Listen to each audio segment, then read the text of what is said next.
I've got a conundrum for those who are still burying their heads in the sand, just going along, going with the flow, not providing any resistance at all. With what I'm about to say, I'm going to pin those people into a corner here that they won't be able to get out of with what I've got to say, unless they've got a really, really good answer. So,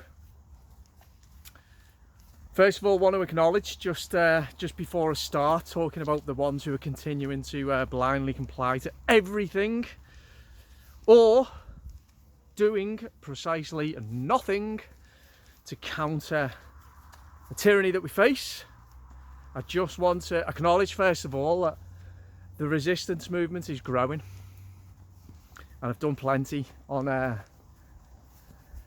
plenty of videos recently, very positive ones, because I am feeling positive to see all these amazing people who are starting to attract each other magnetically, and the individual and collective action that is starting to manifest. It's absolutely amazing, and I love every one of you, whoever you are, whatever your background. If you're doing something proactive and positive, you're on the right side of history. I'll tell you who's not on the right side of history though. Those who are burying their heads in the sand still. And here's my question for them. Here is their conundrum. Right. My sense is that most of these people who are burying their heads in the sand like an ostrich, they don't really like what's happened. They feel uncomfortable. They can see the tyranny for what it is, just like us. They wish that things could go back to how they were. They wish that their freedoms could be returned. That's all fair enough. We all do, don't we? Only some of us are doing something about it. So here's the question. If indeed they do feel and perceive the situation in the same way as us, so they want things to change, they want to be free again, they want their freedoms back, their liberty back. Right, how's that going to happen? Here's the problem. How's that going to happen? Because do they think that's going to happen via our politicians and scientists? So have they got faith? Logically looking at their situation, they must have faith in the politicians and scientists to roll back on everything and to say life now returns completely to normal. All of the messaging and the, let's call it what it is, propaganda is going to stop.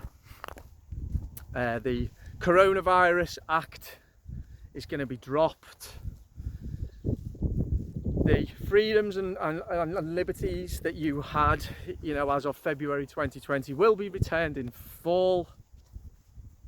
The obsession around this virus will no longer be.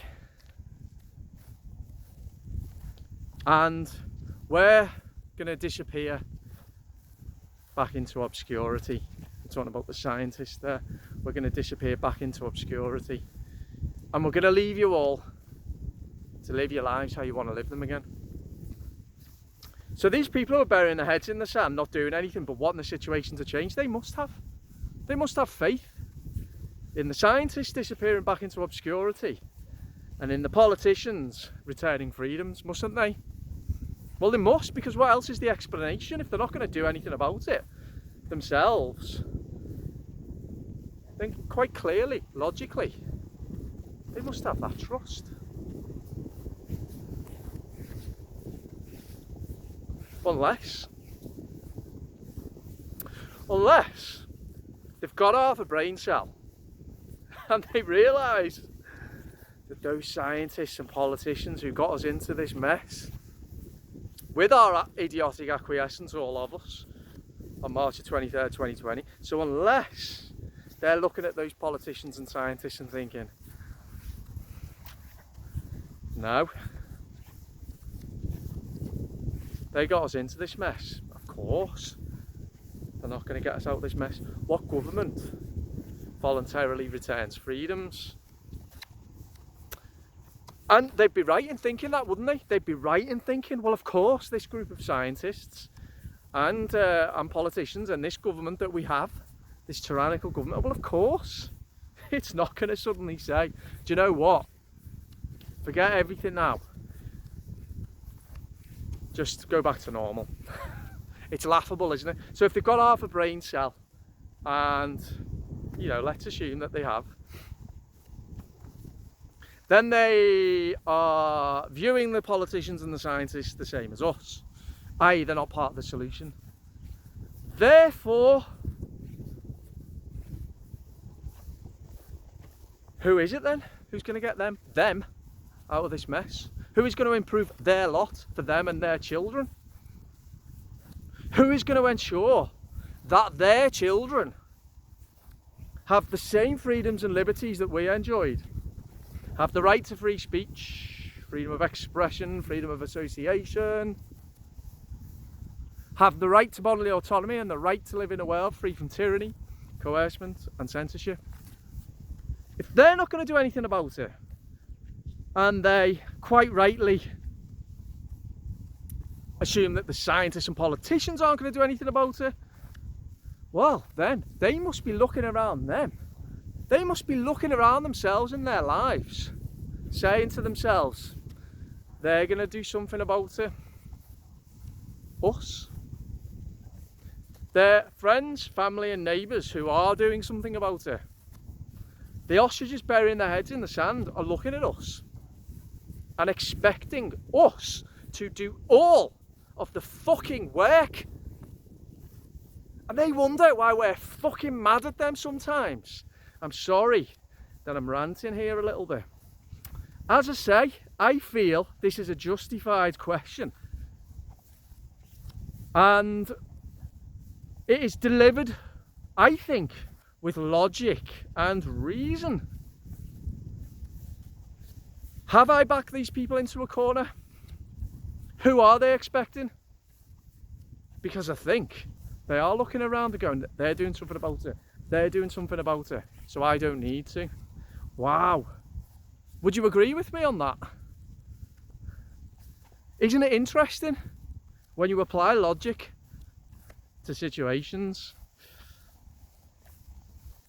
Begs the question then, doesn't it? Why on earth would they be looking to the likes of me? I don't have children. Me and Sarah don't have children. Why would they be looking to the likes of me to defend their children's inalienable rights? Why wouldn't they be doing it themselves as parents? Surely they should be the very first people right at the front of the line, demanding change, demanding that these freedoms are returned. Not looking to others to do it for them. It is their responsibility. It's not mine. Well, it is mine as well, but it's theirs even more so. Got a lot to say. Oh, I've got a lot to say. A lot more to say to parents. Parents of children who are suffering the misfortune of being psychologically terrorised all the time. Not so bad right now, but just wait till September. As anyone who's in any way aware of what's going on, we know what's going to happen come September. So parents,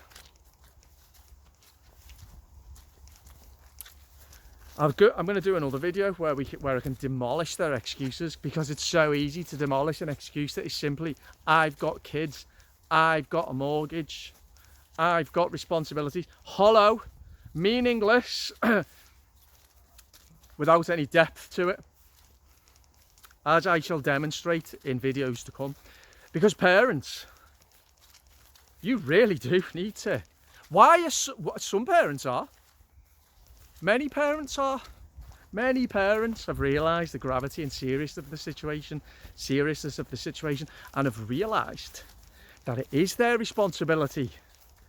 Sometimes you need to make a sacrifice, because the price that you will pay and not making that sacrifice, and your children will pay, is absolutely incomprehensibly bad. So there we go, there's the conundrum. If indeed they're not trusting the politicians and scientists to make the right decisions, and they're not doing anything themselves, then they must be looking at us and expecting us to do it for them. And I know that we will continue, of course, because it's our responsibility. But what about their responsibility? In my opinion, it's disgusting the way that many parents are sharing their responsibility. There we go. Let me know what you think of that. I will make sure tomorrow's video is a more positive one, because as I've said quite a lot recently, I'm trying to cultivate positivity as much as possible. But I think when we're talking about the problems that we face and the complexity of the problems that we face, the problem is really complex, but the solution's really simple. When it comes to the problem though, important to try to add context and really understand the problem. As I say, rather than just sharing links all the time about what other people have said and just links that are going viral, they're are really not helping. If we're going to comment on the problem, let's add our own perception, our own understanding of the problem. Because when we understand the problem, the nuances and the depths and complexity of the problem, the solution actually becomes easier to be able to implement. And we do need to understand why we are where we are, why we've allowed ourselves to get to where we are. And the biggest question of all is for parents, really. I firmly believe that any other generation apart from this generation now simply wouldn't be having this. They wouldn't be taking the risk. They'd be standing up. As I say, they'd be the first at the front of the line to protest. Well, not to protest, to take back freedoms. So there we go. Let me know what you think. Don't forget to subscribe, leave a comment, and I'll speak to you soon. Bye bye.